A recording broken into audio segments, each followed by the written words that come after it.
আপনি কি জানেন চট্টগ্রামের বুকেই রয়েছে এমন একটি নীরব স্থান যেখানে দ্বিতীয় বিশ্বযুদ্ধের শত শত সৈনিক আজও চিরনিদ্রায় শায়িত।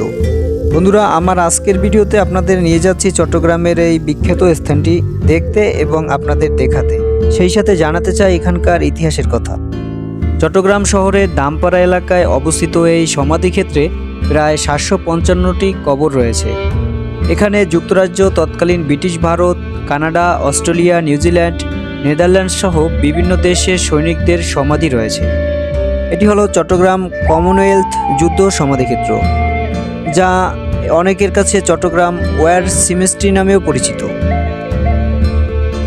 সমাধিক্ষেত্রটি সপ্তাহে প্রতিদিন বিনা টিকিটে জনসাধারণের জন্য উন্মুক্ত থাকে।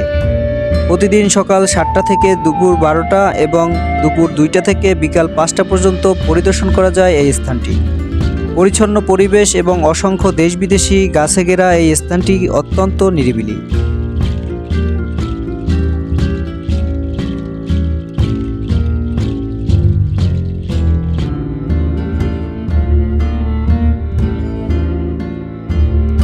প্রায় 7 একর জমির উপর নির্মিত এই সমাধিতে মোট 755 জন সৈনিকের সমাধি আছে।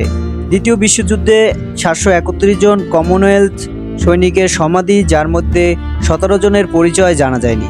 এর মধ্যে 20 জন বিদেশি নাগরিকের সমাধি, যার মধ্যে 19 জন জাপানি সৈনিক এবং 1 জন ডাচ নৌবাহিনীর নাবিক, এবং পরবর্তী সময়ে 4 জন যুক্তরাজ্যের সামরিক ব্যক্তির সমাধি রয়েছে।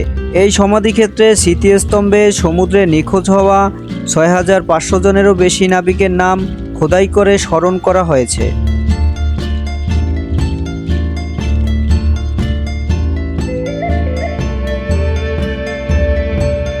সবুজ ঘাসে ঢাকা প্রাঙ্গণ, পরিচ্ছন্ন ফুলের বাগান এবং চারপাশে নীরবতা এই স্থানটিকে শুধু একটি কবরস্থান নয়, বরং শান্তি ও মানবতার এক প্রতীক হিসাবে তুলে ধরে।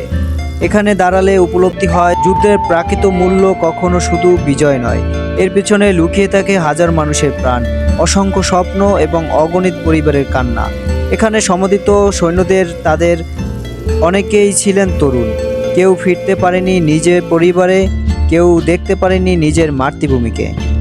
আপনি যদি কখনো চট্টগ্রাম ঘুরতে আসেন তাহলে এই ঐতিহাসিক স্থানটি অবশ্যই একবার ঘুরে দেখবেন, কারণ এখানে শুধু সমাধি নয়, সংরক্ষিত আছে ইতিহাস ও ত্যাগ এবং মানবতার এক নিবিড় অধ্যায়। ভিডিওটি ভালো লাগলে লাইক দিন, শেয়ার করুন এবং ইতিহাস ভিত্তিক এমন ভিডিও পেতে আমাদের সাথেই থাকুন। ধন্যবাদ সবাইকে। আজকের মতো দেখা হবে পরবর্তী কোনো ভিডিওতে। সবাই ভালো থাকবেন, সুস্থ থাকবেন। আল্লাহ হাফেজ।